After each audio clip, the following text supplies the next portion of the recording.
The rusted barn stood like a forgotten tombstone against the Nebraska sky, its paint peeling away like old wounds. Marcus hadn't been back to his family's abandoned farm in 15 years, not since the bank took everything and left him with nothing but the clothes on his back. But desperation had a way of bringing men home, even when home no longer wanted them. Behind the barn, something metallic caught the dying sunlight. Marcus dropped to his knees and began digging with his bare hands, uncovering what looked like the hood of an old John Deere. His grandfather's tractor, the one that supposedly broke down and was sold for scrap money decades ago. But as Marcus cleared away more dirt, his blood turned cold.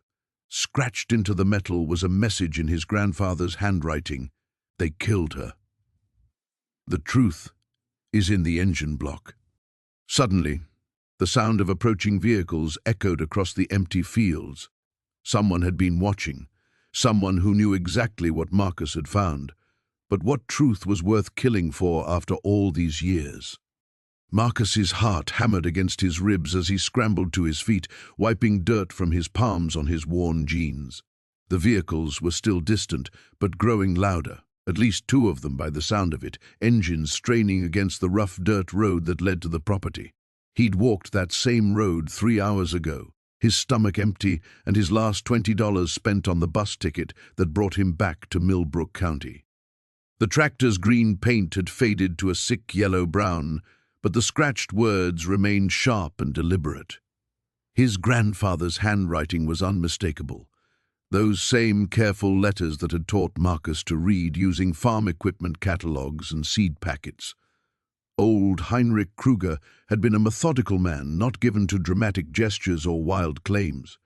If he'd buried this machine and carved those words into its hood, he'd had a damn good reason. Marcus glanced toward the approaching dust cloud, then back at the partially excavated tractor. The engine compartment was still buried, but he could see the outline of it beneath the packed earth. Whatever Heinrich had hidden there had been important enough to fake the tractor's sail and bury it behind the barn, where no casual observer would think to look. The sound of car doors slamming cut through the evening air. Marcus pressed himself against the barn's weathered siding, peering around the corner. 2 black SUVs sat in the farmhouse driveway, their engines still running. 4 men in dark clothes moved with military precision, spreading out across the property. These weren't local sheriff's deputies or curious neighbors. These were professionals. One of them barked orders in a voice that carried across the empty fields. "Check the house first, then the barn. He came here for a reason." The accent was local, which somehow made it worse. This wasn't some outside threat. This was homegrown danger, the kind that had deep roots and long memories. Marcus's mind raced back to the stories his grandfather used to tell during long summer evenings on the farmhouse porch. Heinrich had been a young man during the 1970s, working the farm that had been in the Kruger family for 3 generations. But there had always been gaps in those stories, months and sometimes years that Heinrich would skip over with a wave of his weathered hand and a change of subject. They killed her. The words echoed in Marcus's mind as he tried to piece together fragments of half-remembered conversations. Heinrich had mentioned a woman once, someone who'd worked at the grain elevator in town, someone who'd asked too many questions about shipments and manifests.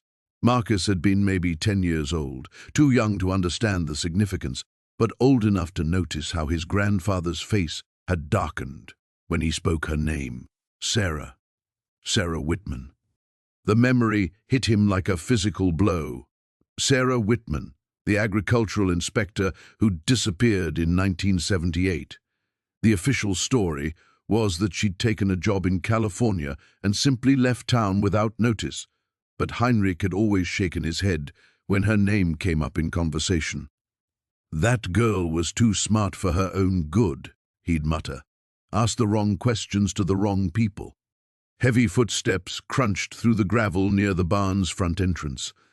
Marcus flattened himself against the wall, hardly daring to breathe.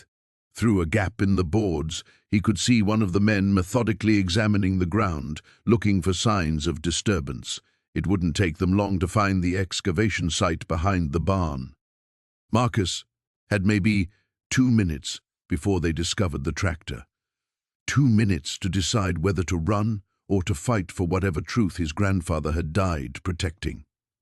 The smart play was to disappear into the cornfield that bordered the property, to put as much distance as possible between himself and these dangerous men. But Heinrich Kruger hadn't raised a grandson who ran from fights, and after 15 years of sleeping in shelters and eating from dumpsters, Marcus had nothing left to lose, except the chance to finally understand why his family's life had fallen apart. The rain had stopped by the time Jake reached the old barn, but water still dripped steadily from the rusted tin roof. He'd walked the 3 miles from town with nothing but the address scrawled on a crumpled piece of paper and the spare key the lawyer had pressed into his palm. The property looked like it had been forgotten by time itself. Overgrown weeds choking a gravel driveway, paint peeling from the farmhouse like old skin. Jake had never met his grandfather. Hell, he'd barely known the man existed until 2 weeks ago when some fancy lawyer tracked him down at the homeless shelter in Portland. Apparently, Ezra Kellum had been keeping tabs on his only living relative from a distance, and when the old man died at 93, he'd left everything to the grandson he'd never spoken to. Not that everything amounted to much. 40 acres of scrubland in rural Oregon, a house that looked ready to collapse, and a barn that had seen better decades. Still, it was more than Jake had owned in the 5 years since he'd lost his job, his apartment, and any semblance of the life he'd once known. The front door of the house stuck, swollen from moisture and neglect. When it finally gave way, Jake was hit with the smell of dust and old wood, tinged with something else. Pipe tobacco, maybe, or the ghost of wood smoke from a fireplace that hadn't been lit in years. The furniture was sparse but solid, covered in white sheets like sleeping giants. He'd been camping in the living room for 3 days now, trying to figure out what to do next. The property taxes were current. His grandfather had apparently been meticulous about that, but there was no money left over. Jake had maybe $200 to his name and no prospects for more. That's when he'd found the metal detector in the barn. It was an old Garrett model, probably from the 80s, but it still worked. Jake had discovered it while poking around the outbuildings, looking for anything he might be able to sell. He'd fired it up more out of curiosity than any real hope of finding treasure. The manual was still in the carrying case, yellow with age but readable. The first day had yielded nothing but bottle caps and a few old coins. The second day brought more of the same, plus what looked like part of an old horseshoe. But this morning, something had changed. He'd been working a section behind the barn when the detector started screaming. Not the gentle beep-beep that indicated small metal objects, but a sustained, urgent wail that meant something big lay buried beneath his feet. Jake had marked the spot with a stick and spent the rest of the morning in town, buying a shovel with money he couldn't afford to spend. Now, as afternoon shadows stretched across the property, he stood over the marked ground and began to dig. The soil was softer than he'd expected, dark and rich. Someone had dug here before, recently enough that the earth hadn't fully compacted. 3 feet down, his shovel struck something solid with a hollow clang that sent vibrations up through the handle. His pulse quickened. Jake cleared the dirt more carefully now, using his hands to brush away the loose soil. What emerged wasn't treasure exactly, but it was definitely man-made. A curved piece of faded green metal, part of something much larger. By sunset, he'd uncovered enough to see what it was, a tractor, buried nose down like some mechanical grave marker. But this wasn't just any old farm equipment. Even covered in dirt and corrosion, Jake could make out bullet holes in the hood, spider-webbed through the metal in a pattern that spoke of violence. He sat back on his heels, breathing hard from the exertion, and something else. A creeping sense that he'd stumbled into something he didn't understand. Why bury a tractor? And why bury it damaged like this, with what looked like evidence of a firefight written across its surface. The smart thing would be to cover it back up, pretend he'd never found it. But Jake had been living hand-to-mouth for too long to ignore the possibility that this rusted hulk might be worth something. Vintage tractors could bring decent money if restored, and even scrap metal had value. He was reaching for his shovel to clear more dirt when he heard the car engine. Jake froze, listening. The sound was getting closer, tires crunching on the gravel driveway. He'd been on the property for 3 days without a single visitor, and now someone was coming just as he'd made this discovery. Coincidence seemed unlikely. Jake grabbed the shovel and quickly began pushing dirt back into the hole, covering the exposed metal as best he could in the fading light. His movements were frantic but quiet, driven by an instinct he didn't fully understand, but had learned to trust during his years on the streets. The engine shut off somewhere near the house. Car doors slammed, more than one. The shovel blade scraped against something hard again, sending vibrations up Jake's arms. He'd been digging for 3 hours now, following the cryptic directions his grandfather had scrawled on that water-stained paper. 20 paces north from the old oak, 15 paces east toward the creek. The morning sun had climbed higher, and sweat dripped steadily from his forehead into the growing hole. He knelt and brushed away the loose dirt with his hands. Metal. Definitely metal, but not the rusted brown he'd expected. This was painted. Faded red paint that still clung to what looked like a curved surface. His pulse quickened as he cleared more soil away, revealing a section of what could only be a tractor hood. "Well, I'll be damned," he muttered, sitting back on his heels. The old man hadn't been spinning tales after all. Jake attacked the earth with renewed energy, widening the hole and working his way around the buried machine. As more of the tractor emerged, questions multiplied in his mind. Why bury a perfectly good piece of equipment? Even an old farmall was worth something to collectors or farmers needing parts. And why leave him a map to find it? The answer came when he cleared the dirt from the driver's seat. A human skull grinned up at him from the weathered vinyl cushion, jawbone slightly askew. Tatters of clothing clung to the ribcage, and one skeletal hand still gripped the steering wheel as if frozen in time. Jake scrambled backward, his heart hammering against his ribs. "Jesus Christ!" The words came out as barely a whisper. He forced himself to look again, fighting down the urge to run. The skeleton was old, very old, judging by the condition of the bones and fabric. Whoever this poor bastard was, he'd been sitting here for decades while the world went on above him. Jake's grandfather had buried a tractor with a dead man still sitting on it. The realization hit him like a physical blow. Harold Reeves, the quiet farmer who'd taught him to fish and whittle, who'd made pancakes every Sunday morning and never raised his voice, that man had covered up what looked very much like a murder. The sound of an engine cut through his shock.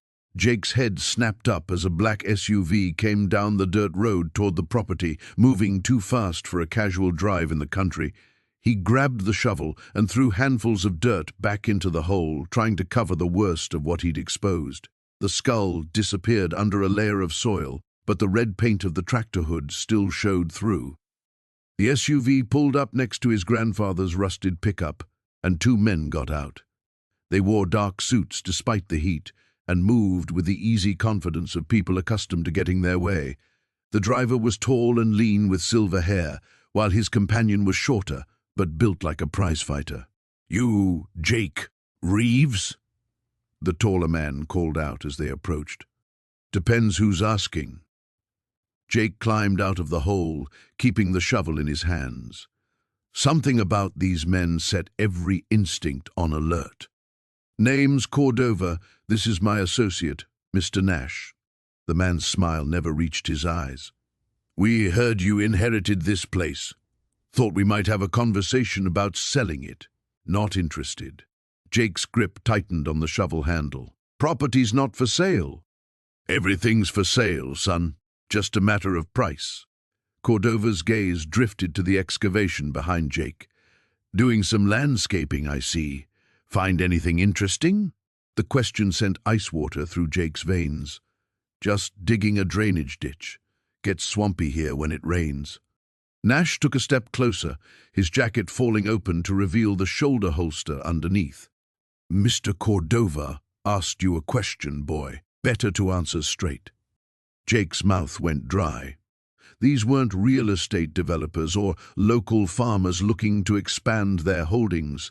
They knew something about what was buried here, which meant they knew about his grandfather's secret. I found dirt, Jake said evenly. Lots of dirt. That's what happens when you dig holes. Cordova studied him for a long moment, then glanced at Nash. Some silent communication passed between them. Smart mouth runs in the family, I see. Your grandfather had the same problem. You knew Harold? Oh, we go way back. Had some unfinished business, you might say. Business that got passed down to you along with his property. Cordova pulled out a business card and held it out. Think about our offer, Jake. This land has a history that's best left buried. Selling to us would be the smart play. Jake took the card without looking at it. And if I don't want to sell? The smile finally faded from Cordova's face. Then you might find yourself in the same situation as your grandfather. Accidents happen out here in the country. Shame when a young man dies so soon after inheriting his legacy. The threat hung in the air like smoke as both men walked back to their SUV. Jake watched them drive away, then looked down at the business card in his trembling hand. The letterhead read Cordova Development, but there was no phone number, no address, just a name and a warning. The rust-stained key turned with surprising ease, as if the old farmall had been waiting 30 years for this moment. Jake's hands trembled as he pulled himself up onto the cracked vinyl seat, the metal groaning under his weight. Afternoon shadows stretched across the pit he'd excavated, and somewhere in the distance, a crow cawed its lonely warning. The tractor's interior told a story of hasty abandonment. Tools scattered across the floorboard, a thermos still wedged behind the seat, and draped over the steering wheel, a canvas tarp that had somehow survived decades underground. Jake lifted the heavy fabric, expecting more of the same agricultural detritus, but what he found underneath made his breath catch. A leather satchel, wrapped in oilcloth and sealed with electrical tape, had been carefully secured beneath the dashboard. Unlike everything else in the cab, this package showed deliberate protection against time and moisture. Jake's grandfather hadn't just abandoned this tractor, he'd hidden something inside it. The tape peeled away reluctantly, leaving sticky residue on his fingers. Inside the oilcloth, the leather satchel remained supple and intact. Jake's heart hammered as he opened the brass clasp, half expecting the contents to crumble at his touch. Instead, he found photographs, dozens of them, black and white, carefully preserved between sheets of wax paper. The first image showed men in suits standing beside a black sedan, their faces clear despite the passage of time. Jake recognized none of them, but something about their posture suggested authority, money, power. The next photograph made him pause. His grandfather stood among a group of workers beside what looked like a mining operation, but this wasn't the coal country Jake knew. The landscape was different, flatter, more desolate. In the background, he could make out wooden structures and what appeared to be barbed wire fencing. As he flipped through more images, a pattern emerged. The same men in suits appeared repeatedly, always in conversation with workers, always with that same air of careful supervision. But it was the final photograph that made Jake's blood run cold. Bodies, dozens of them, laid out in neat rows on the ground. Workers in the same clothes he'd seen in the earlier photos, but now motionless, their faces turned skyward. In the background, men in protective gear moved between the corpses while the suited figures watched from a safe distance. Jake's hands shook as he set the photographs aside and reached deeper into the satchel. His fingers found papers, official documents with government letterheads, correspondence between companies, and what appeared to be shipping manifests. The dates ranged from 1951 to 1953, and many bore the signature of someone named William Ashford. One letter, typed on corporate stationery, caught his attention. The letterhead read Ashford Chemical Solutions, and the text made Jake's stomach churn. It detailed the disposal of industrial waste, mentioning acceptable casualty rates and maintaining operational secrecy. The casual tone used to discuss human deaths spoke of men who viewed lives as numbers in a ledger. At the bottom of the satchel, wrapped in another layer of oilcloth, Jake found a small notebook filled with his grandfather's careful handwriting. The entries began in early 1952, documenting daily observations at what his grandfather called the site. As Jake read, the scope of what his grandfather had witnessed became clear. Workers had been dying at an alarming rate from what company doctors claimed was pneumonia, but his grandfather suspected something far more sinister. He documented symptoms, photographed evidence, and even collected soil samples. The notebook revealed a man growing increasingly desperate to expose what he'd discovered. The final entry, dated September 15, 1953, was brief but chilling. "They know I have proof. Moving the evidence tonight. If something happens to me, I pray someone finds this. The families deserve to know what killed their sons." Jake sat back, overwhelmed by the magnitude of what he'd uncovered. His grandfather hadn't just been a simple farmer, he'd been a witness to what appeared to be a massive cover-up involving corporate negligence and worker deaths. The tractor hadn't been abandoned. It had been deliberately buried to preserve evidence that powerful people wanted destroyed. A twig snapped somewhere behind him, and Jake spun around, clutching the satchel to his chest. The woods around the excavation site had grown darker as evening approached, and shadows moved between the trees in ways that made his skin crawl. He thought he saw a flash of movement, but when he focused on the spot, nothing was there. Jake quickly stuffed the photographs and documents back into the satchel, his mind racing. Whoever had killed to keep this secret decades ago might still be alive, still be watching. The name Ashford Chemical Solutions rang a distant bell. He'd seen it somewhere recently, though he couldn't place where. As he climbed down from the tractor, satchel secured under his arm, Jake made a decision. He wouldn't run this time. Whatever his grandfather had died protecting, whatever truth lay buried with this machine, Jake would see it through. The dead workers in those photographs deserved justice, even if it came 30 years too late. But first, he needed to get somewhere safe, somewhere he could study the evidence properly and figure out his next move. The woods felt full of watching eyes, and Jake suspected his discovery hadn't gone unnoticed. The metal detector's batteries died just as Jake reached the old elm tree that had marked the property's eastern boundary for over a century. He'd been following a methodical grid pattern since dawn, covering every square foot of the area where the tractor had been buried, hoping to find something, anything, that might explain why someone had tried to kill him for digging it up. Other packages. That meant there was more than just the tractor. Jake knelt beside the elm tree, running his hands along its gnarled roots. The bark showed old scars where something had been carved decades ago, then grown over. He traced the faint outline with his finger. Numbers, maybe, or initials. The morning light wasn't strong enough to make them out clearly. A car door slammed somewhere beyond the tree line. Jake froze, listening. Footsteps crunched through dead leaves, too heavy to be Sarah returning from town. He grabbed the journal and pressed himself against the far side of the elm's massive trunk. "I'm telling you." He found something. A man's voice carried across the field. "My contact at the salvage yard said he brought in a tractor, 1950 seconds International. Had to be the one Kowalski buried." 60 years, another voice replied. Older, rougher. Thought that old bastard took his secrets to the grave. Jake's blood ran cold. These weren't locals. Their accents carried the flat vowels of Chicago. He eased around the trunk, trying to get a better view. Two men in dark suits stood at the edge of the field, completely out of place among the weeds and rusted farm equipment. The younger one held what looked like a metal detector of his own professional grade. "The kid's been here all morning," the older man continued.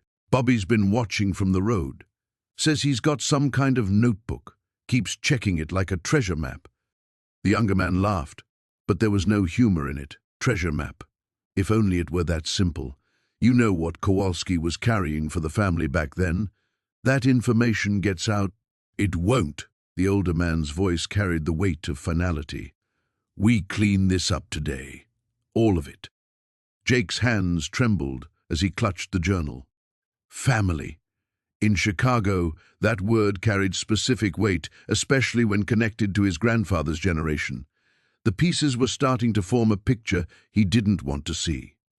The men began walking across the field, their metal detectors sweeping in wide arcs. Jake waited until they'd moved past his position, then crept toward the farmhouse, keeping low and using the scattered equipment as cover. His mind raced through his grandfather's journal entries, searching for clues about what else might be buried here. The kitchen door stood open when he reached the house. Sarah's coffee cup still sat on the table, half full and cold. A note in her careful handwriting lay beside it. "Gone to library to research property records. Back by noon. Be careful. .o." Jake checked his watch. 11:30.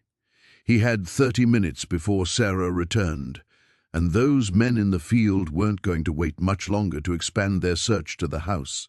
He needed to find whatever his grandfather had hidden before they did. The journal's final entries mentioned the root cellar, a detail Jake had overlooked before. Most old farmhouses had them, usually accessed through the kitchen or basement. He pulled up the worn linoleum near the pantry, revealing weathered floorboards. The third board from the wall sounded hollow when he tapped it. The board lifted easily, too easily. Someone had modified it recently, within the last few years, judging by the fresh scratches on the nails. Sarah. She'd known about this hiding place. Below the floorboard lay a metal box, the kind used for important documents. Inside, Jake found a collection of photographs, bank records, and letters that made his stomach turn. His grandfather hadn't just worked for the Chicago outfit. He'd been their accountant, their record keeper. The buried tractor had been full of ledgers documenting decades of illegal operations. But more disturbing were the recent additions to the box. Bank statements from the last 5 years showing regular deposits to an account in Sarah's name. Letters signed with her neat handwriting, promising continued silence in exchange for monthly payments. The sound of footsteps on the front porch made Jake's blood freeze.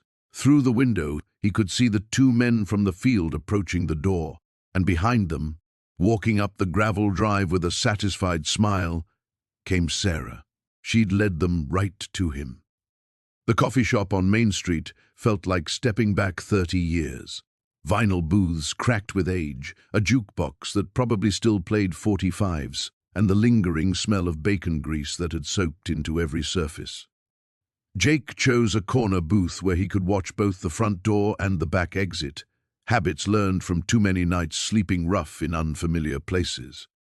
Martha Hendricks arrived exactly at 9, her silver hair pulled back in a neat bun, wearing a cardigan despite the morning heat.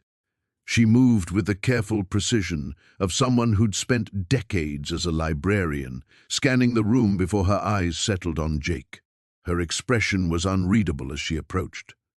"You look like him," she said without preamble, sliding into the booth across from him. Same stubborn jaw, same eyes that see too much.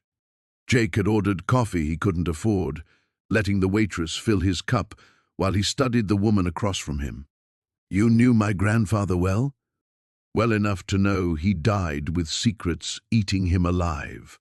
Martha wrapped her hands around her coffee mug like she was drawing warmth from it. "Well enough to know the tractor you found wasn't the only thing he buried." The casual mention of the tractor sent ice through Jake's veins.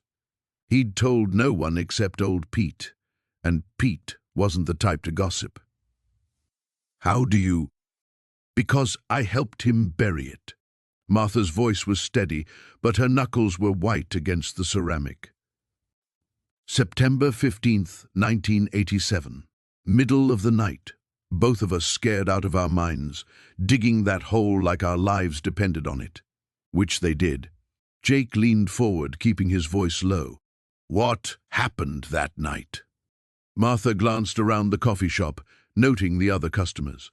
A businessman reading his paper, two farmers discussing grain prices, a young mother with a toddler, all locals, all safe. Still, she lowered her voice. "Your grandfather saw something he wasn't supposed to see. We both did." She paused, choosing her words carefully. "There was a construction project that summer. Big federal contract to build a new bridge over Miller Creek. Thomas Brennan's company got the job. The name hit Jake like a physical blow. Brennan Construction, the company that now owned half the county, run by a man whose political connections reached all the way to the state capitol. The bridge was supposed to use reinforced concrete, specific grade steel, engineered to last 50 years. Martha's voice grew harder.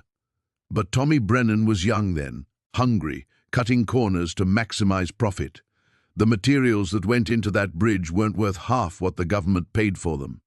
Jake thought about the bridge he'd walked across just yesterday, the one that carried hundreds of cars daily, school buses full of children.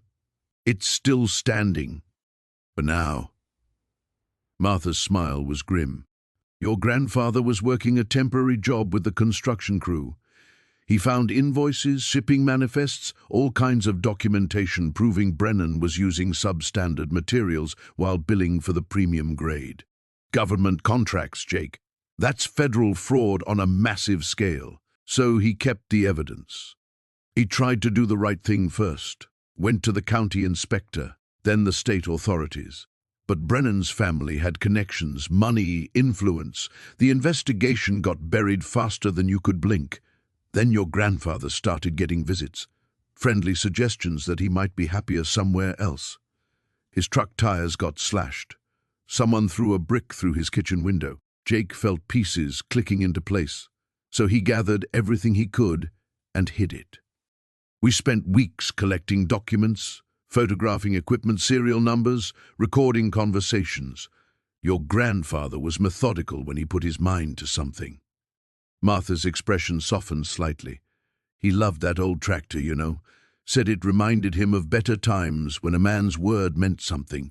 Using it to hide the evidence felt right to him somehow. Why didn't he ever go public, even years later?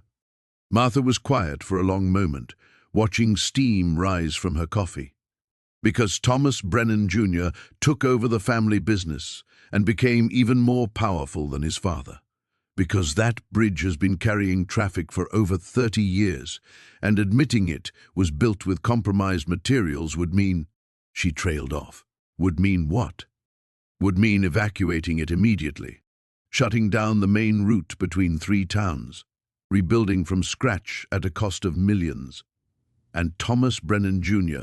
has enough political pull to make sure any investigation disappears just like the first one did. Jake stared out the window at the ordinary street, the ordinary people going about their ordinary lives, none of them knowing they were sitting on a secret that could destroy one of the most powerful families in the region. "The people who visited you yesterday," Martha continued, "they're not the first to come looking. Every few years, someone shows up asking questions about your grandfather, about what he might have left behind. The Brennan family has a long memory and deep pockets." "What are you saying?" Martha reached across the table and gripped his wrist. "I'm saying you need to be very, very careful who you trust." The manila envelope felt heavier than it should have as Jake spread its contents across the small table in his motel room. Yellowed photographs, handwritten notes, and what appeared to be official documents created a puzzle he wasn't sure he wanted to solve. The overhead light flickered intermittently, casting shadows that danced across the papers like ghosts from the past. The first photograph showed a group of men in work clothes, standing beside construction equipment. Jake recognized his grandfather immediately, the same weathered hands, the same determined set to his jaw. The other faces were strangers, but one man stood apart from the group, wearing a suit despite the obvious construction site setting. Someone had written HB 1987 on the back, in his grandfather's familiar scrawl. Jake's phone buzzed. Sarah's name appeared on the screen. "Any luck with those papers?" she asked without preamble. "More questions than answers," Jake replied, holding up a document that appeared to be some kind of environmental report. "But I think I'm starting to understand why someone wanted that tractor to stay buried." "What do you mean?" Jake studied a handwritten note that mentioned contamination levels and cover-up. His grandfather's writing was urgent, almost frantic. "There's documentation here about some kind of environmental disaster. Chemical contamination, maybe? And it looks like people in power knew about it and did nothing." The line went quiet for a moment. "Jake, that's serious. If your grandfather had evidence of a cover-up, then someone might kill to keep it quiet," Jake finished. "Yeah, I'm starting to figure that out." A car door slammed outside his motel room. Jake moved to the window and peered through the blinds. A black sedan sat in the parking lot, its engine still running. The same type of car he'd noticed following him earlier. "Sarah, I need to go. Someone's here." "Jake, wait." He ended the call and quickly gathered the documents, stuffing them back into the envelope. The footsteps outside were deliberate, measured, professional. A knock came at the door, not the urgent pounding of police or the casual rap of a neighbor. This was something else entirely. "Mr. Morrison, we'd like to have a word with you." Jake's blood went cold. He hadn't registered under his real name. Whoever these people were, they'd tracked him down anyway. He moved silently to the bathroom window, testing whether it would open. The old frame protested but gave way. "We know you found something that belongs to us, Mr. Morrison. Let's discuss this like civilized people."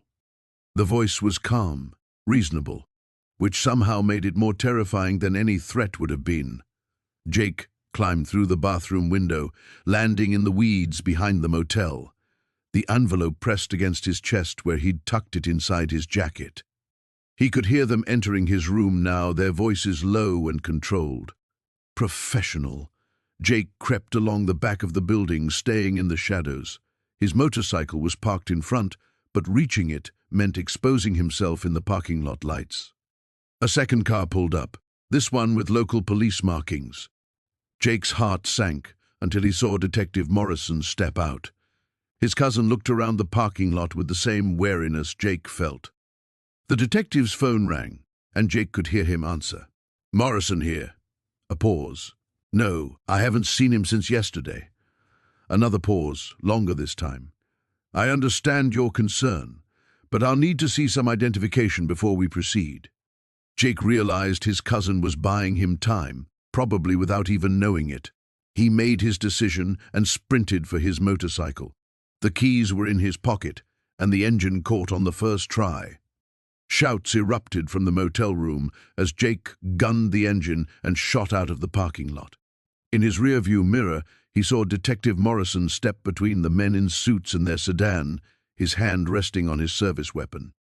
Jake didn't slow down until he was 5 miles away, parked behind an abandoned gas station with his heart hammering against his ribs. He pulled out the envelope again, this time focusing on the official documents. Environmental Protection Agency letterhead, Department of Natural Resources, and a name that appeared on multiple documents, Hamilton Industries. The suited man in the photograph, H.B. Hamilton Industries, had to be connected to whatever his grandfather had discovered. And if they were willing to send people after him 35 years later, the secret was bigger than just environmental contamination. His phone buzzed with a text from Detective Morrison. They had federal badges, but something felt wrong. Lay low.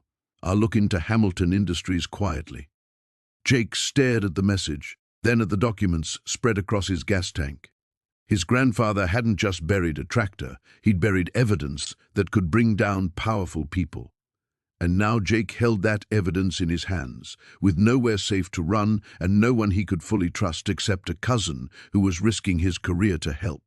The game had changed. This wasn't just about family secrets anymore. The morning sun cast long shadows across the excavation site as Jake carefully brushed dirt from what appeared to be a metal strongbox wedged beneath the tractor's seat. His hands trembled slightly.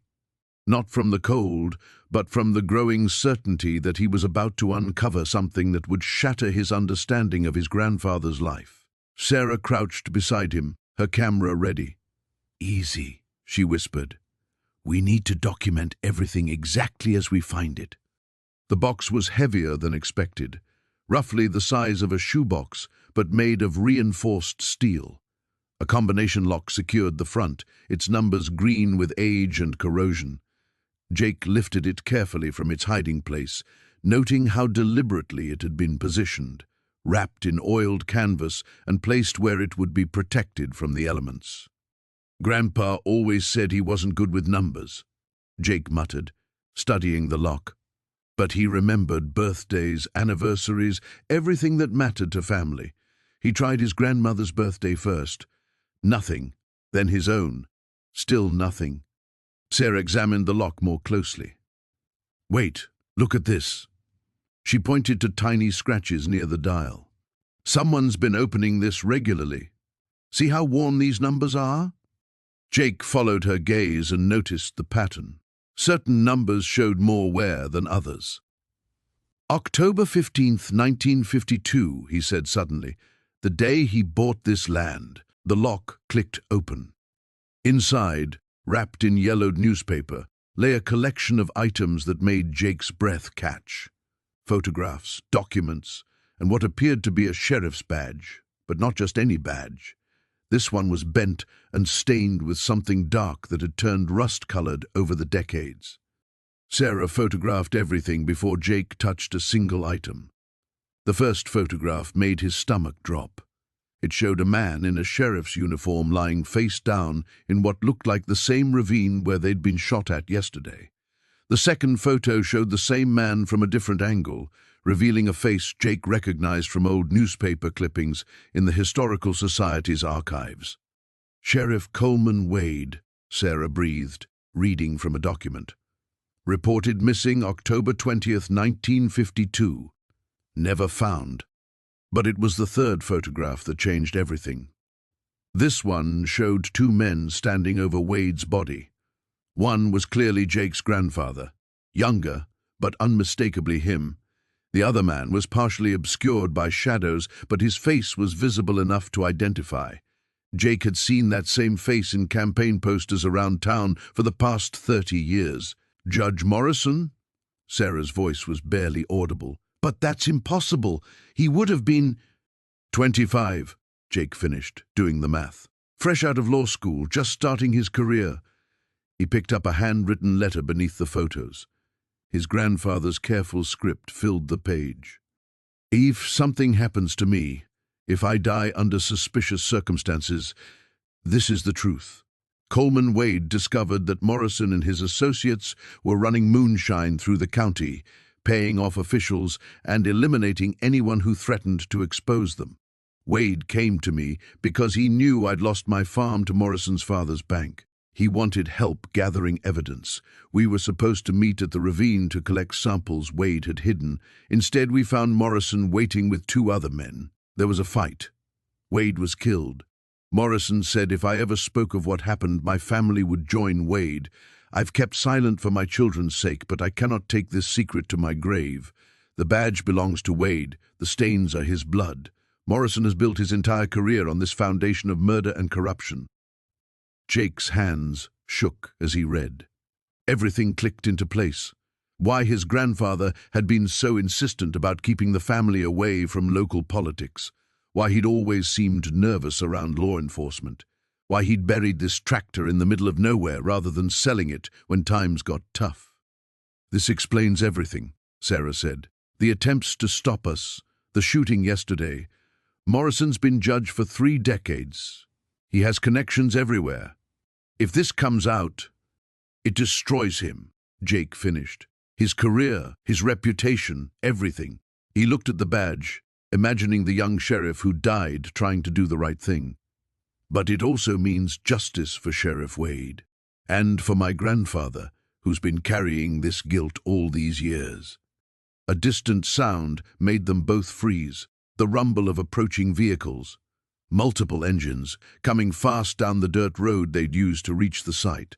"We need to go," Sarah said urgently, gathering the evidence. "Now!" Jake slammed the box shut and tucked it under his arm. They scrambled up from the excavation pit, but it was too late. 3 black SUVs were already visible through the trees, kicking up clouds of dust as they closed the distance. "The ravine," Jake said. "Same way we escaped yesterday." They ran, crashing through underbrush as shouts erupted behind them. The sound of car doors slamming echoed across the landscape, followed by the unmistakable bark of orders being given. Jake clutched the strongbox tighter, knowing that the lives of everyone involved now depended on keeping its contents safe. The hunt had begun in earnest. The coffee had gone cold hours ago, but Jake kept his hands wrapped around the mug anyway. The police station's fluorescent lights buzzed overhead, casting everything in that sickly institutional glow that made everyone look guilty of something. Detective Morrison sat across from him, methodically flipping through photographs of the documents they'd pulled from the tractor's hidden compartment. "Run me through it again," Morrison said without looking up. From the beginning. Jake had told the story 3 times already, but he understood the routine. Each telling revealed new details, inconsistencies, or lies. The problem was, he didn't have any lies to reveal. Just a growing certainty that he was in way over his head. "My grandfather left me the farm. I needed money. Started digging up anything worth selling. Found the tractor buried about 6 feet down in the north field." Jake paused, studying Morrison's weathered face. "You've seen what was inside it?" Morrison finally looked up. "What I've seen is a collection of documents that, if authentic, implicate several prominent local families in fraud, embezzlement, and possibly murder. Documents that have been buried for almost 40 years. He leaned back in his chair. "Hell of a coincidence that you just happened to dig in exactly the right spot. I told you, there was a depression in the ground. After the rain." "Right, the rain." Morrison tapped his pen against the table. "Jake, I'm going to be straight with you. 3 hours after you walked into this station, I got a call from the mayor's office, then the district attorney, then a lawyer representing interests I'm not even allowed to name in this room." He set down his pen. "These people don't make social calls." A chill ran down Jake's spine. "What are you saying?" "I'm saying that 40-year-old evidence has a way of disappearing. Witnesses develop selective amnesia. Files get misfiled." Morrison's eyes were steady, serious. "And sometimes people who ask too many questions find themselves facing charges for things they didn't do." Jake thought about the black SUV, about Sarah's warning that powerful people would kill to keep this buried. So what happens now? Before Morrison could answer, the door opened. A woman in an expensive suit entered without knocking, followed by a man Jake recognized from newspaper photos, District Attorney Charles Brennan. The woman moved with the confidence of someone accustomed to being the most dangerous person in any room. "Detective Morrison," she said, not bothering with introductions. "I'm here about the Henderson matter." Morrison's jaw tightened. "Still conducting an interview?" "No," the woman said, settling into a chair like she owned the place. "You're not." She placed a briefcase on the table and clicked it open, withdrawing a thick folder. "Mr. Henderson, I represent certain interests that have been affected by your recent discovery." "I don't want a lawyer," Jake said. She smiled, and it reminded him of a shark. "I'm not your lawyer. I'm here to offer you a solution that benefits everyone involved." Brennan remained standing by the door, arms crossed. "The documents you found are forgeries," he announced. "Extremely well-crafted forgeries, but forgeries nonetheless. Our experts have already confirmed it." Jake stared at him. "That's impossible. They were sealed in that compartment for decades." Nevertheless, the woman continued smoothly. "Pursuing this matter would be problematic for everyone, including you." She slid a document across the table. "This is a settlement agreement. In exchange for turning over all materials related to your grandfather's tractor, you'll receive compensation for your time and inconvenience." Jake glanced at the number on the paper and felt his breath catch. It was enough money to start over anywhere he wanted, enough to disappear and never worry about being homeless again. "And if I don't sign?" The woman's smile never wavered. "Well, forgery is a serious crime, as is filing false police reports, criminal mischief, attempted fraud." She shrugged. "I'm sure Detective Morrison could find quite a few charges that might stick." Morrison was staring at his hands, his face carefully neutral. Jake realized he was on his own. "I need time to think about it." "Of course." The woman checked her watch. "You have until tomorrow morning. After that, the offer expires and we proceed with alternative measures." They left as quickly as they'd arrived, taking most of the oxygen in the room with them. Morrison finally looked up, and Jake saw something like sympathy in his eyes. "They're not bluffing," Morrison said quietly, "about any of it." Jake thought about his grandfather, about whatever had driven him to bury evidence instead of turning it over to the police. Maybe the old man had faced this same choice 40 years ago. Maybe he'd chosen survival over justice, too. "Can I go?" Morrison nodded. "Don't leave town." Jake walked out of the police station into the dying afternoon light, feeling like he'd aged a decade in a few hours. The settlement papers were folded in his pocket, heavy as a stone. By tomorrow morning, he'd either be rich enough to disappear forever, or he'd be fighting charges that could put him away for years. Either way, his grandfather's secret would stay buried. The morning air cut through Jake's jacket as he made his way back to the farm, the manila envelope tucked securely inside his coat. His grandmother's revelations had left him reeling, but they'd also crystallized his resolve. The weight of decades-old secrets pressed down on him with each step through the dewy grass. He found Sarah waiting by the barn, her face etched with worry. "Where have you been? I've been calling you for hours."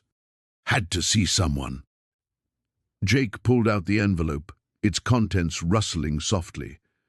"Sarah, what I'm about to show you, it changes everything we thought we knew about this case." Her eyes widened as he spread the photographs and documents across the weathered workbench. The black and white images told their story in stark detail: construction crews, excavation sites, and most damning of all, the night shift workers who'd vanished without explanation. "My God," Sarah whispered, studying a photograph of men in hard hats standing beside what would become the town's main water treatment facility. "This is the municipal project from 1987. But these workers..." She pointed to several faces circled in red ink. "According to the official records, they were never employed on this site." Jake nodded grimly. "Because they were undocumented. Blackwood Construction brought them in, worked them to death for pennies, then made them disappear when they started asking questions about safety violations." Sarah picked up another document, a handwritten ledger in his grandfather's careful script. He documented everything: names, dates, even burial locations. Her voice caught. "Jake, there are 17 names here. 17 families who never knew what happened to their fathers, brothers, sons." Jake's hands clenched into fists. "And Blackwood got rich building half this town on their graves." The sound of approaching vehicles made them both freeze. Through the barn's grimy windows, Jake watched 3 black SUVs roll up the dirt road toward the farmhouse. His blood turned to ice as he recognized the lead vehicle, the same one that had been following him since this all began. "We need to go. Now." He swept the documents back into the envelope, while Sarah grabbed her phone. "No signal," she said, shaking the device. "They must be jamming it." Jake led her toward the back of the barn where a decades-old tractor path wound through the cornfields toward the woods. Behind them, car doors slammed and voices barked orders. These weren't local police. The coordination was too smooth, too professional. They ran in a crouch through the shoulder-high corn, the dry stalks whispering secrets as they passed. Jake's mind raced as fast as his feet. Who had told Blackwood's people about his grandmother? Had they been watching the nursing home? A helicopter's distant thrum made his stomach drop. Whatever resources were being deployed against them, this went far beyond a simple cover-up. The money involved, the years of buried truth. Someone very powerful wanted this story to stay dead. Sarah stumbled beside him, and he caught her arm. "How much further?" she gasped. "There's an old hunting cabin about a mile through these woods. My grandfather used to take me there. He helped her regain her footing. We can regroup, figure out our next move." The helicopter sound grew louder, and Jake realized they were being herded. The cornfield that had seemed like salvation was becoming a trap, too exposed, too easy to search from above. He changed direction, angling toward a drainage ditch he remembered from childhood adventures. They slid down into the muddy channel just as the helicopter crested the tree line. Jake pulled Sarah against the earthen wall, both of them breathing hard as the aircraft passed overhead. The downdraft from its rotors bent the corn in revealing patterns, but the ditch remained hidden beneath its canopy of overhanging grass. "This is insane," Sarah whispered. "We're talking about a construction scandal from 30 years ago. Why would anyone go to these lengths?" Jake thought about the names in his grandfather's ledger, about families torn apart and justice denied. Because it's not just about the past anymore. Think about it. Blackwood Construction has been the primary contractor for every major municipal project in this county for 3 decades. Roads, schools, the new hospital wing. He met her eyes. What if the same thing has been happening all along? Sarah's face went pale as the implications hit her. A systematic operation, modern-day slavery, hidden in plain sight, and protected by people who've gotten very rich looking the other way. Jake checked his watch. "We need to get these documents somewhere safe, somewhere they can't be buried again." The helicopter had moved on, but Jake knew they'd be back with ground teams soon. He helped Sarah out of the ditch, and they continued toward the woods, 2 small figures carrying the weight of truth through a landscape that had kept its secrets too long. Behind them, smoke began rising from the direction of the farmhouse. The abandoned grain elevator loomed against the dawn sky like a concrete monument to forgotten dreams. Jake pulled his grandfather's truck behind a cluster of rusted farm equipment, the engine's rumble echoing off the empty silos. His hands trembled as he cut the ignition, not from the morning cold, but from the weight of what he'd discovered in those photographs. Sarah emerged from her own vehicle, clutching the manila envelope that had changed everything. Inside were copies of the images they'd developed in her makeshift darkroom, pictures that proved his grandfather hadn't just witnessed a murder 40 years ago. He'd documented it. "We should have gone straight to the police," Sarah whispered, scanning the desolate landscape around them. With what? Photos that could have been doctored? A story about a dead man's buried tractor? Jake shouldered his backpack, heavy with the original film canisters they'd retrieved. "We need more than just pictures. We need the rest of whatever Grandpa Joe hid." The grain elevator had been Millfield's economic heart once, before corporate agriculture swallowed the small family farms. Now it stood empty, its windows shattered, weeds growing through cracks in the foundation. But Jake remembered his grandfather's stories about working here as a young man, about secret places where a person could hide things. They approached the main building carefully. The heavy doors hung askew on rusted hinges, revealing a cavernous interior filled with shadows and the musty smell of decay. Shafts of morning light pierced through broken windows, illuminating motes of dust that danced like ghosts. "The office," Jake said, remembering his grandfather's description. He said there was a hidden panel behind the manager's desk. They climbed a narrow staircase, their footsteps echoing in the empty space. The office door stood ajar, revealing a room frozen in time. An old metal desk dominated the center, papers still scattered across its surface as if the workers had simply vanished one day. Jake began searching behind the desk while Sarah kept watch at the window. His fingers traced the wall's wooden paneling until he found what felt like a seam. Pressing gently, a section of the wall clicked and swung inward on hidden hinges. "Jesus," he breathed.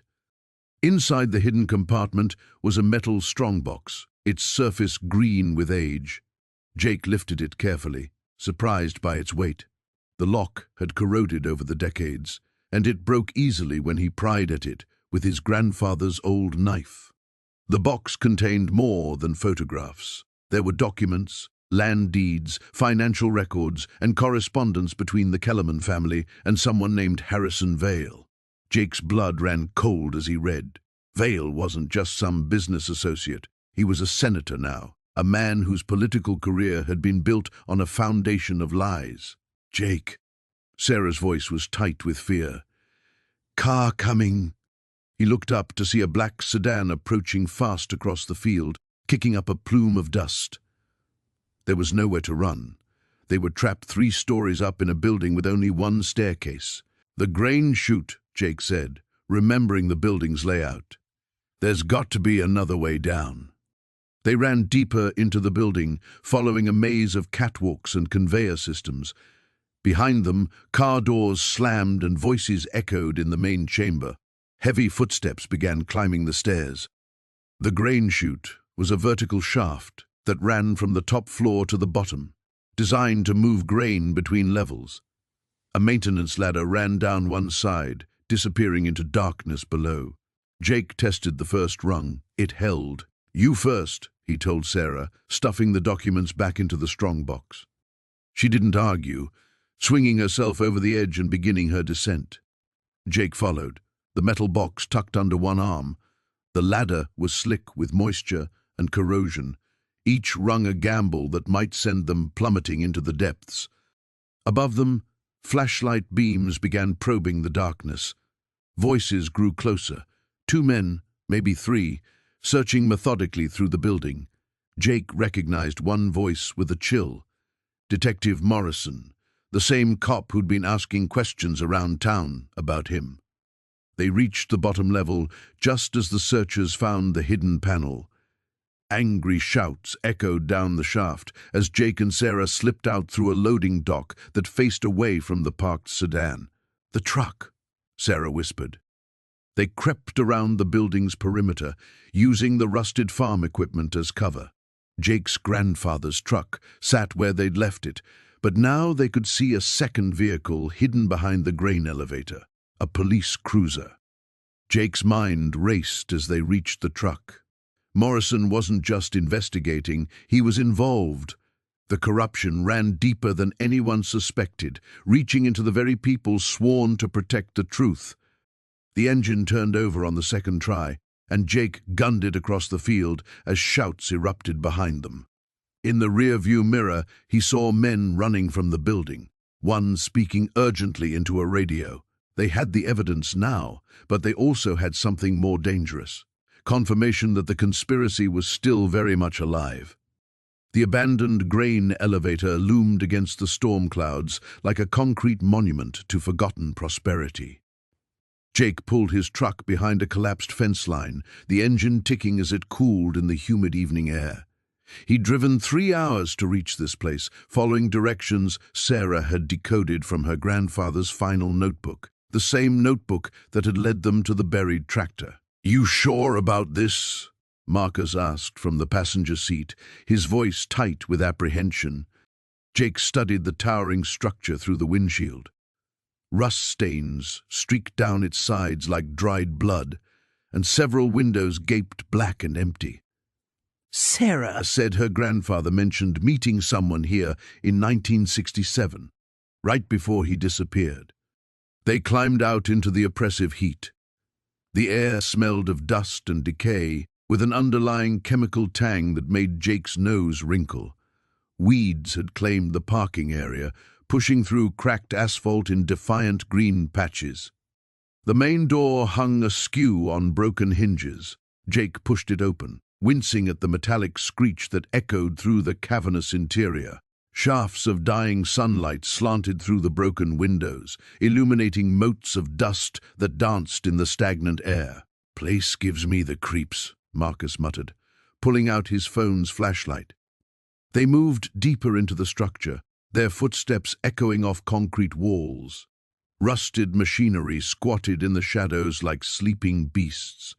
Jake played his own light across faded safety signs and moth-eaten bulletin boards, searching for anything that might explain why this place had been important enough for Sarah's grandfather to document. It was Marcus who found the stairs leading down to the basement level. "Hey, Jake, look at this!" The wooden steps groaned under their weight as they descended. The air grew cooler, but more stifling, heavy with the smell of mold and something else. Something organic and unpleasant that Jake couldn't quite identify. The basement stretched the full length of the building, supported by thick concrete pillars that disappeared into the darkness beyond their flashlight beams. But it was what lay scattered across the floor that made Jake's breath catch in his throat. Bones, dozens of them, maybe hundreds, bleached white and picked clean by time and scavengers. They weren't human. Jake could see that much, but the sheer quantity was overwhelming. Cattle bones, horse bones, bones from animals he couldn't identify. "Jesus," Marcus whispered. "What happened here?" Jake knelt beside a skull that might have belonged to a cow, running his fingers along a groove that looked suspiciously like a bullet hole. "I think we found where the poisoned livestock ended up." They moved carefully through the bone field, their lights revealing more evidence of what had happened here decades ago. Bullet holes pocked the concrete walls. Rust-stained chains hung from the ceiling beams. In one corner, Jake discovered a pile of rotted canvas that might once have been tarps. "This wasn't just disposal," Jake said, his voice echoing in the vast space. "This was systematic, industrial scale." Marcus had wandered toward the far end of the basement, where a newer-looking concrete wall blocked what might have been another room. "Jake, you need to see this." Carved into the concrete, barely visible unless you knew where to look, were initials, RC plus MW 1967. Below them, in the same rough hand, someone had scratched. "They killed them all." "God forgive us. RC," Jake breathed. "Robert Carlyle, Sarah's grandfather. And MW." Before Jake could answer, the sound of an engine echoed from above.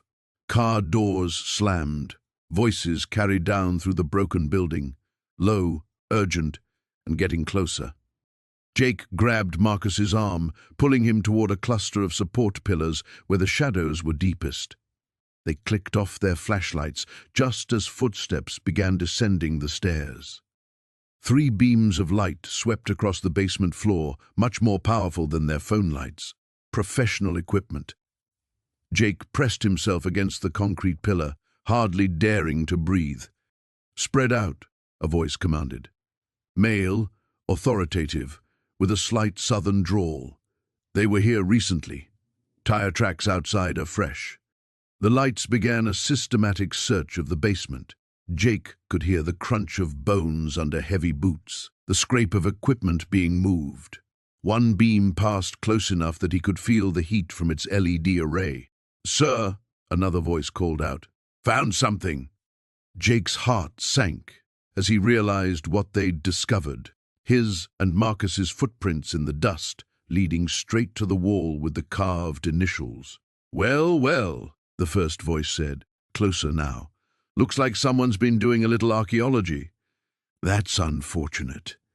The footsteps stopped directly in front of their hiding spot. Jake could see the edge of a tactical boot just visible in the reflected light from the walls. "We know you're here," the voice continued, conversational now, almost friendly. "Why don't you come out and we can discuss this like civilized people? I promise it'll go much easier if you cooperate." Jake felt Marcus tense beside him, preparing to run, but there was nowhere to go. They were trapped in a concrete tomb, surrounded by the bones of the past and the very much living threat of the present. The abandoned grain elevator loomed against the storm clouds like a skeletal finger pointing accusingly at the sky. Jake crouched behind a rusted combine harvester, watching 3 black SUVs circle the property like vultures. His grandfather's journal pressed against his ribs where he'd tucked it inside his jacket, the weight of its secrets heavier than the metal itself. "They're here," Maya whispered beside him, her camera ready despite the danger. "How did they find us so fast?" Jake's mind raced back to the phone call he'd made to Sheriff Brennan 2 hours earlier. The man who'd seemed like their only ally in law enforcement. The one person who'd promised to help them expose the truth about the Hartwell Mining Company's cover-up. Now Jake wondered if that call had been the biggest mistake of his life. "Someone tipped them off," he muttered, watching armed men emerge from the vehicles. These weren't the usual corporate security types. These men moved with military precision, their faces hidden behind tactical gear. "We need to get out of here." But Maya was already shaking her head, pointing toward the road they'd used to arrive. Another SUV blocked their exit, its occupants taking positions behind the vehicle. They were trapped. The lead man spoke into a radio, his voice carrying across the empty field despite the rising wind. "Perimeter secured. Beginning search pattern. Subjects are armed and dangerous." Jake's hand instinctively moved to the pistol he'd taken from Tommy Hartwell's office 3 days ago. 3 days that felt like a lifetime, since everything he thought he knew about his family had been shattered. The journal contained more than just evidence of the mine collapse that killed 14 men in 1987. It detailed how his grandfather had been the inside man, the one who'd discovered the safety violations and tried to blow the whistle before Hartwell silenced him permanently. "There's a drainage tunnel," Jake said, remembering the layout from his childhood explorations of this property. "Runs under the grain elevator to the creek. We can follow it downstream." They moved carefully through the tall grass, staying low as the search teams spread out. The entrance to the tunnel was hidden behind a concrete culvert, barely wide enough for a person to crawl through. Maya went first, her small frame disappearing into the darkness, followed by Jake with the journal clutched tightly in his hand. The tunnel was a nightmare of spider webs and stagnant water, but it was their only chance. Above them, they could hear boots stomping across the floor of the grain elevator, voices shouting coordinates and search patterns. The sound of their pursuers grew fainter as they crawled deeper into the earth. After what felt like hours, but was probably only 20 minutes, they emerged at the creek bank, gasping and covered in mud. The storm had arrived in full force, rain pelting down in sheets that would make tracking difficult. Jake hoped it would be enough to cover their escape. "The truck's a mile north," Maya said, wiping water from her eyes. "But they'll be watching the roads." Jake pulled out his phone to call Detective Sarah Chen, the one law enforcement officer they knew for certain wasn't connected to Hartwell's network of corruption. But the screen showed no signal. They were in a dead zone, completely cut off from help. That's when they heard the dogs. The baying sound carried through the rain, growing closer with each passing second. Hartwell had brought in tracking dogs, which meant their scent trail through the tunnel would lead the hunters straight to them. "The creek," Jake said, grabbing Maya's hand. "We stay in the water. It'll mask our scent." They splashed downstream, fighting against the current that had swollen with storm runoff. The icy water soaked through their clothes, numbing their legs and making each step a struggle. Behind them, the barking grew louder as the dogs found their trail. Jake's mind flashed to a memory of his grandfather, teaching him to fish in this same creek 20 years ago. The old man had seemed so gentle then, so harmless. Now Jake knew the truth. His grandfather had been a hero who'd died trying to expose a massive cover-up. And Jake was carrying the proof that could finally bring justice to 14 dead miners and their families. A gunshot echoed through the rain, followed by shouting voices. The search teams had found the tunnel entrance. "There's an old bridge about half a mile ahead," Maya gasped, struggling against the current. "We can get back to the road there." But as they rounded the next bend, Jake's heart sank. 2 men in tactical gear stood on the bridge, rifles ready, waiting for them like patient fishermen. The trap was complete. The journal pressed against his ribs. 40 years of buried truth that powerful people would kill to keep hidden. Jake realized with crystal clarity that they weren't just running for their lives anymore. They were racing against time itself, carrying the last hope for justice in a game where the rules had been rigged from the very beginning. The abandoned grain elevator loomed against the storm clouds like a concrete monument to dead dreams. Jake pulled his grandfather's truck behind a collapsed barn, the engine ticking as it cooled. Through the cracked windshield, he could see Sheriff Morrison's patrol car already parked near the base of the towering structure, exactly where the anonymous caller had instructed. Sarah grabbed his arm as he reached for the door handle. "This feels like a trap." "Everything's felt like a trap since we dug up that tractor," Jake replied, checking the recording device in his jacket pocket one more time. "But Morrison's our only shot at getting the truth out there before Caldwell's people silence us permanently." They'd spent the morning copying the evidence, photographs of the documents, audio recordings of their discoveries, digital files uploaded to secure cloud storage. If something happened to them today, at least the story wouldn't die with them. The wind whipped dust devils across the empty farmyard as they approached the grain elevator. Morrison emerged from the shadows of the loading dock, his uniform rumpled, his face haggard. The man looked like he'd aged a decade in the past week. "You came," Morrison said, his hand resting uneasily on his service weapon. "Wasn't sure you would." "You said you had information about my grandfather's death," Jake replied, maintaining distance between them. "Something that would explain why Caldwell's been trying to kill us." Morrison's laugh was bitter. "Information? Boy, I've got more than information. I've got guilt that's been eating me alive for 30 years. He pulled out a cigarette with shaking hands. "Your grandfather didn't die in any accident. Neither did the union organizer or that EPA inspector." Sarah stepped closer to Jake. "You knew about the murders?" "Knew about them?" Morrison took a long drag, smoke whipping away in the wind. "I helped cover them up. Was a young deputy then, ambitious, stupid. Caldwell owned half the county, including my boss. When those bodies needed to disappear, when evidence needed to get lost, they called on us." Jake felt the familiar rage building in his chest. "You bastard! You let my family think—" "That your grandfather was a drunk who drove into a tree?" Morrison nodded. Easier story to swallow than the truth. Henry Walsh was getting too close to exposing Caldwell's operation. The toxic waste dumping, the bribes, the whole network. So they made him disappear, just like the others. The sheriff moved toward the grain elevator's entrance, gesturing for them to follow. "Come on, there's something you need to see." Inside, the air was thick with dust and the musty smell of old grain. Shafts of light filtered through broken windows high above, illuminating the skeletal remains of conveyor belts and storage bins. Morrison led them to a rusty ladder that climbed toward the upper levels. "Your grandfather wasn't just documenting the illegal dumping," Morrison said as they climbed. "He was building a case, had connections with federal investigators, environmental groups, even some people in the state attorney general's office."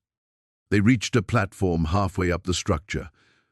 Morrison kicked aside some debris, revealing a metal box hidden beneath rotted boards. "After they killed him, I was ordered to find and destroy any evidence he might have hidden. Took me weeks, but I finally tracked this down." Jake stared at the box, his heart pounding. "What's in it?" "Everything," Morrison said. "Financial records, photographs, correspondence with federal agents, witness statements. Your grandfather was methodical, patient. He knew going after Caldwell would be dangerous, so he documented everything. Sarah knelt beside the box, running her fingers over its corroded surface. "Why didn't you destroy it?" Morrison's voice was barely audible above the wind, howling through the structure. "Couldn't bring myself to do it. Figured maybe someday when I got the courage." He trailed off, then straightened. "But I never did. Kept telling myself it was too late, that too many years had passed." "It's not too late," Jake said, reaching for the box. The sound of car doors slamming echoed from outside. Morrison's face went pale as he peered through a gap in the wall. "Christ! They followed you!" Below, Jake could see 3 black SUVs surrounding the grain elevator. Armed men, in tactical gear, were already spreading out, sealing off potential escape routes. At the center of the group stood Richard Caldwell himself, even at this distance recognizable, by his silver hair and expensive coat. "Back exit?" Sarah asked urgently. Morrison shook his head. "This is it. Nowhere to run." He handed Jake the key to the metal box, his expression resigned. "Should have done this years ago. Should have been brave like your grandfather." Jake grabbed the box, feeling its weight, the weight of decades of buried truth. Outside, Caldwell's voice carried on the wind, giving orders to his men. They had minutes, maybe less, before this place became a killing ground. The sheriff drew his weapon, checking the chamber. "Get that evidence out of here, whatever it takes." The abandoned grain elevator loomed against the storm-darkened sky, like a skeletal monument to forgotten times. Jake crouched behind a rusted oil drum, watching the black SUV pull up to the building's base. His ribs ached from the beating Carver's men had given him, but adrenaline kept him moving. Sarah squeezed his hand. "You sure about this? Henderson's already inside with the evidence. If we don't show, Carver wins." Jake studied the building's concrete walls, scarred by decades of prairie weather. "Besides, your father deserves justice." 3 figures emerged from the SUV. Carver, flanked by his usual hired muscle. Even from 50 yards away, Jake could see the older man's confident stride. Carver believed he held all the cards. He was wrong. Jake and Sarah circled to the elevator's rear entrance, where a service ladder led up the exterior wall. The metal rungs were slick with moisture from the approaching storm, but they climbed steadily.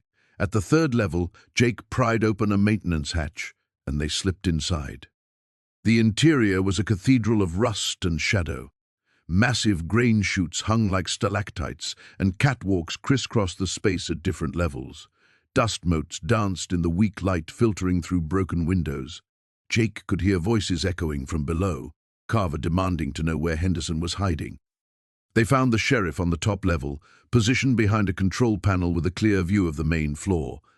Henderson looked older than his years, the weight of decades-old secrets etched in the lines around his eyes. "Took you long enough?" Henderson whispered as they crept up beside him. "Had to make sure we weren't followed," Jake replied. "You have everything?" Henderson patted a manila envelope. Photos of the forged documents from the tractor, copies of the original survey records, and the geological reports your grandfather hid, plus my own confession about covering up the murder. He paused. "Your grandfather was a good man, Jake. He tried to do the right thing." Below them, Carver's voice boomed through the empty space. "I know you're here, Henderson. Might as well come down and discuss this like civilized men." "Civilized," Sarah muttered. "Like when he had my father killed." Jake studied the layout below. Carver stood in the center of the main floor, his men positioned near the exits. "A perfect trap, if you were planning to walk into it." "Change of plans," Jake whispered. He pointed to an old public address system mounted on the wall. "Think that still works?" Henderson smiled grimly. "Only one way to find out." Jake made his way to the PA system, while Henderson prepared the evidence.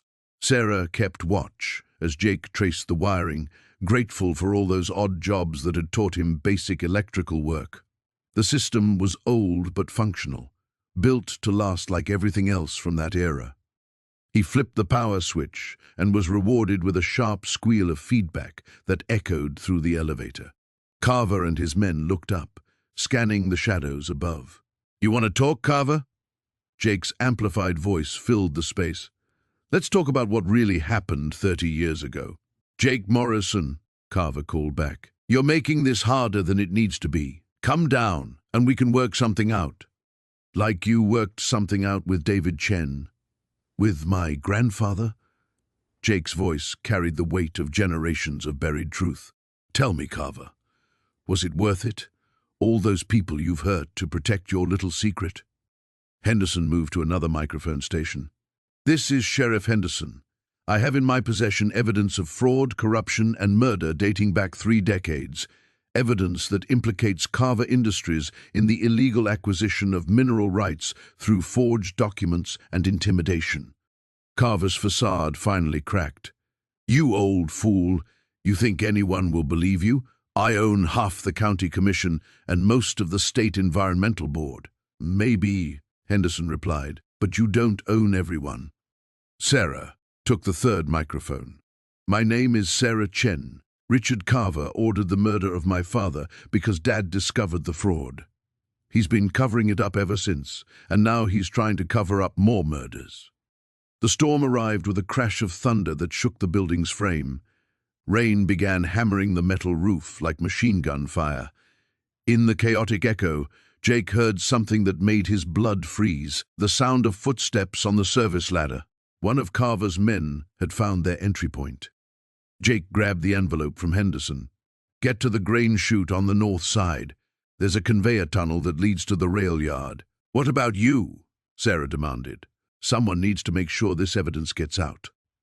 Jake pressed the envelope into her hands. "If I don't make it, we all make it, or none of us do," she said firmly. The footsteps were getting closer. Below them, Carver was shouting orders, his voice nearly drowned by the storm. Jake looked at Sarah and Henderson, 2 people who had risked everything for the truth, and made his decision. "Then we better move fast." The weight of the evidence pressed against Jake's chest as he crouched behind the rusted water tank, watching the compound through the pre-dawn darkness. 3 vehicles sat in the gravel lot: Marcus Kane's black SUV, Sheriff Hartwell's cruiser, and a white pickup he didn't recognize. The meeting he'd overheard was real, and judging by the nervous energy crackling through the air, tonight would determine whether the truth about his grandfather's discovery would see daylight. Sarah squeezed his shoulder, her breath visible in the cold morning air. "You sure about this?" she whispered. Jake nodded, though his heart hammered against his ribs. The recording device Elena had given him felt small and inadequate against the magnitude of what they were about to expose. 40 years of lies, murder, and corruption, all to protect a secret that had cost his grandfather everything. Through the grimy window, he could see silhouettes moving inside the abandoned processing plant. Kane's voice carried across the distance, sharp with anger. Jake couldn't make out the words, but the tone was unmistakable. These were desperate men making desperate plans. "Elena should be in position by now," Sarah murmured, checking her watch. The reporter had circled around to the far side of the building, hoping to get close enough to document whatever happened next. A door slammed, and Jake pressed himself lower as Sheriff Hartwell emerged from the building, his usually composed demeanor replaced by agitated pacing. The man who'd sworn to protect and serve was knee-deep in a conspiracy that reached back to when Jake's grandfather was still alive, still fighting to expose the truth about the contaminated water and the cover-up that followed. Kane appeared in the doorway, his expensive suit incongruous against the industrial decay. "You said you handled the drifter problem." His voice cut through the silence. "I tried," Hartwell shot back. "But he's like his grandfather, too stubborn to know when to quit." Jake's jaw clenched. They were talking about him, about Thomas, about a legacy of resistance that apparently ran in his blood. The documents hidden in his grandfather's tractor had revealed more than just evidence of environmental crimes. They'd exposed a pattern of intimidation and violence used to silence anyone who threatened the established order. A third figure emerged from the shadows, and Jake's blood ran cold. It was Frank Morrison, the man who'd claimed to be his grandfather's friend, who'd seemed genuinely grieved by Thomas's death. The betrayal cut deeper than any knife. "The old man trusted you," Kane said to Morrison. "Made it easier to keep tabs on what he was doing." Morrison's shoulders sagged. "I never wanted anyone to get hurt. I just needed the work, needed Kane Industries to keep the contracts coming. But when Thomas started digging again, started asking questions about the water tests—" "You did what you had to do," Hartwell interrupted. "We all did." The implications crashed over Jake like a wave. Morrison hadn't just betrayed his grandfather's trust. He'd been part of whatever had really happened the night Thomas died. The official story of a heart attack was looking more and more like another convenient lie. Kane pulled out his phone, the screen's glow illuminating his face. "The cleanup crew will be here in an hour. We torch this place, destroy any remaining evidence, and blame it on vagrant squatters. The insurance money will cover our losses, and this nightmare finally ends." Sarah's hand found Jake's arm, her grip tight with urgency. They had to move, had to get the recording device closer before the crucial details were lost to distance and wind. Jake pointed toward a stack of rusted barrels that would provide better cover and clearer audio. They began their careful approach, every footstep measured and silent. Jake's mind raced through the implications of what they'd already heard.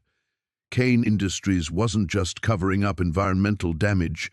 They were planning to destroy evidence and frame innocent people for arson. The same ruthless calculation that had silenced his grandfather was still operating, still grinding up lives to protect profits. A twig snapped under Sarah's foot, the sound impossibly loud in the stillness. The three men froze, their conversation stopping mid-sentence. Hartwell's hand moved instinctively toward his weapon. "What was that?" Kane's voice carried a sharp edge of paranoia. Jake held his breath, pressing himself against the cold metal of the barrel.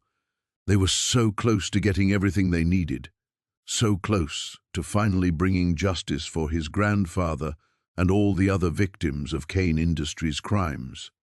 Morrison was walking toward their hiding spot, his footsteps crunching on the gravel. "Probably just a raccoon," he called back, but his voice lacked conviction. The beam of a flashlight swept across the ground, missing Jake's position by inches. He could hear Elena's camera clicking softly from somewhere in the darkness, documenting everything. The truth was finally coming to light, but only if they could survive long enough to share it with the world. The abandoned grain silo loomed against the storm-darkened sky like a concrete monument to forgotten agriculture. Jake crouched behind the rusted combine harvester, clutching the metal briefcase that contained his grandfather's evidence, photographs, documents, and a confession that could bring down Senator William Morrison and his industrial empire built on murder. Lightning split the darkness as headlights swept across the gravel approach.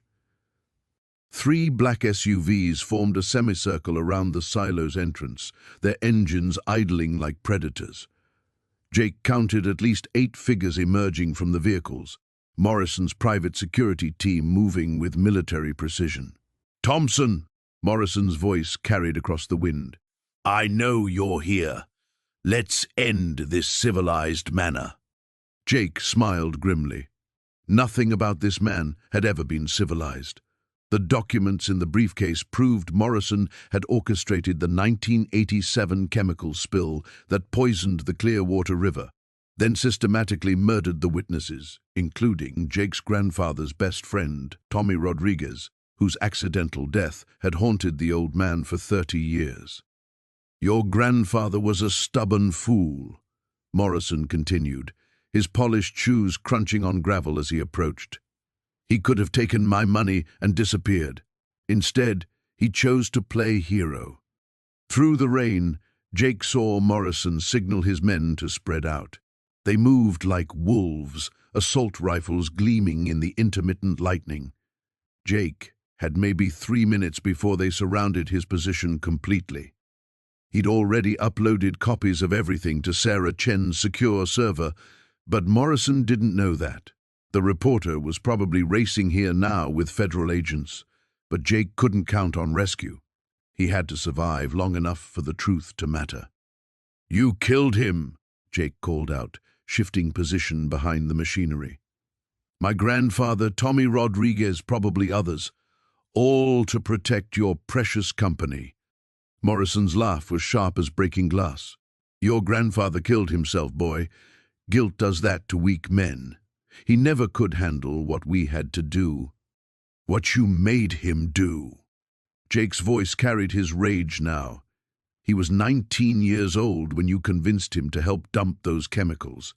You told him it was safe. Business requires difficult decisions. Morrison was closer now, maybe 40 yards away. When that environmental group started sniffing around, when Rodriguez grew a conscience, I made the necessary choices. Your grandfather understood loyalty, at least initially. Jake's hand found the emergency flare in his jacket pocket, his grandfather's old safety kit from the tractor. Sometimes the simplest tools were the most effective. He pulled the pin and counted to 3. The flare erupted in brilliant red light, casting wild shadows across the grain silo's interior. Jake rolled left as gunfire erupted, bullets sparking off metal and concrete where he'd been hiding.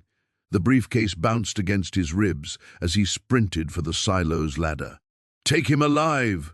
Morrison shouted. "I need to know who else has seen those documents." Jake reached the ladder and began climbing, the briefcase's weight making each rung a struggle. Below him, boots hammered across concrete as Morrison's men converged. A hand grabbed his ankle just as another lightning flash illuminated everything in stark detail. Jake kicked hard, his boot connecting with someone's face. The man fell backward with a curse, taking another operative down with him. Jake hauled himself up another 10 feet before a gunshot rang out and pain exploded through his left shoulder. The impact nearly knocked him from the ladder, but Jake held on, muscle memory from years of manual labor keeping his grip steady. Blood soaked his shirt as he reached the maintenance platform 30 feet above the silo floor. "Enough games, Thompson." Morrison stood directly below now, his silver hair perfectly styled despite the storm. "You're bleeding out up there. Come down, and we'll discuss terms." "Like you discussed terms with Tommy Rodriguez?" Jake pressed against his wound, trying to slow the bleeding. "Before you put a bullet in his head?" Rodriguez was going to destroy everything we'd built. Jobs, prosperity, progress. All sacrificed for his guilty conscience about some fish. It wasn't just fish. Jake's voice was weakening, but his resolve remained iron-strong. Children got sick. Families lost everything. My grandfather lived with that guilt for 30 years because of your lies. Morrison raised his pistol, aiming carefully. Your grandfather should have stayed buried with his secrets. The sound of approaching helicopters cut through the storm. Federal agents arriving with sirens and spotlights that turned night into day. Morrison's head snapped toward the noise, his composed mask finally slipping. "Sir, we need to go," one of his men urged. "Now." Morrison kept his weapon trained on Jake. "This ends here, boy. Some secrets are worth killing for. Not this one," Jake said, watching the helicopters descend. "Not anymore." The truth was finally airborne, and no amount of money or violence could pull it back to earth. The abandoned warehouse echoed with the sound of Jake's footsteps as he made his way through the shadows, the manila envelope clutched tightly in his hand. Sheriff Morrison had been right about one thing. This place had been forgotten by time, making it the perfect location for what Jake hoped would be the final confrontation. Behind him, Morrison's breathing was labored, the older man struggling to keep pace. The sheriff's gun remained trained on Jake's back, but Jake could sense his captor's growing unease. They both knew that Detective Chen and her team were closing in, following the digital breadcrumbs Jake had carefully laid throughout the day. "You should have left well enough alone," Morrison muttered, his voice carrying a note of genuine regret. "Your grandfather was a good man, Jake. He would have wanted you to walk away from this." Jake stopped near a stack of rusted machinery, turning slowly to face the sheriff. "My grandfather was the one who started this. He couldn't live with what he knew, and neither can I." The envelope contained photocopies of everything. The original mining surveys that proved the Blackwood Corporation had known about the unstable ground conditions, the internal memos discussing cost-cutting measures that led to the cave-in, and most damning of all, the payments made to key officials to cover up the truth. 17 men had died that day in 1987, and their families had been told it was an unavoidable accident. "Those families deserve to know the truth," Jake continued, watching Morrison's face in the dim light filtering through broken windows. "They deserved compensation, justice. Instead, they got lies and poverty, while Blackwood got richer." Morrison's hand trembled slightly. "You think I wanted this? You think I enjoyed watching those families suffer? I was a young deputy then, Jake. I had my own family to think about.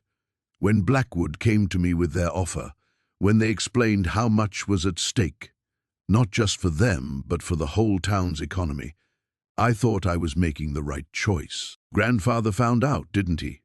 About your involvement. Henry stumbled onto one of the payoff meetings. Saw me taking money from Blackwood's people." Morrison's voice dropped to almost a whisper. "But instead of turning me in immediately, he gave me a chance to come clean. Said if I helped expose the truth, he'd keep my name out of it." Jake felt the pieces clicking into place. "But you couldn't do it, so he gathered the evidence himself." "I panicked. Told Blackwood what Henry was planning. They said they'd handle it quietly, maybe just discredit him somehow. I never thought—" Morrison's voice broke. "I never thought they'd kill him." The admission hung in the air between them like a physical presence. Jake felt a surge of anger, but also something unexpected. Pity for the broken man before him. Morrison had spent 35 years living with the weight of his choices, watching Jake's family fall apart, knowing he could have prevented it all. "They made it look like an accident," Morrison continued. "Tampered with his truck's brakes on that mountain road. Henry must have suspected something because he'd already hidden the evidence. Took us months to figure out he'd buried it with that old tractor of his. And you've been looking for it ever since. Blackwood has people everywhere, Jake. They've been patient, but they never forgot. When you started asking questions, started digging around that property—" Morrison shook his head. "I tried to warn you off, I really did." The sound of approaching vehicles echoed from outside. Morrison heard it too, his grip tightening on his weapon. "It's too late now.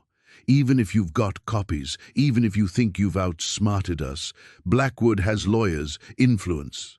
They'll find a way to bury this again." Jake smiled grimly, pulling his phone from his pocket.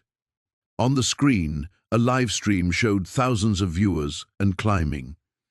"Too late for that, Sheriff. The story's already out there. Every document, every photograph, every piece of evidence Grandfather collected, it's all being broadcast right now. The whole world is watching." Morrison's face went pale as the reality sank in. The warehouse doors burst open, and Detective Chen's voice rang out through a megaphone, ordering Morrison to drop his weapon. Red laser dots danced across the sheriff's chest as SWAT team members took position. For a moment, Jake thought Morrison might try to fight. The older man's eyes darted between the officers, Jake, and the phone, still streaming live footage of their confrontation. Then, slowly, he lowered his gun and let it clatter to the concrete floor. As the officers moved in to make the arrest, Jake looked down at his phone screen, watching the viewer count continue to climb. Comments poured in from people sharing their own stories of corporate cover-ups, of officials who'd been bought, of truth buried beneath layers of money and influence. His grandfather's fight was finally over, but Jake realized the larger battle, the one for accountability and justice, was just beginning.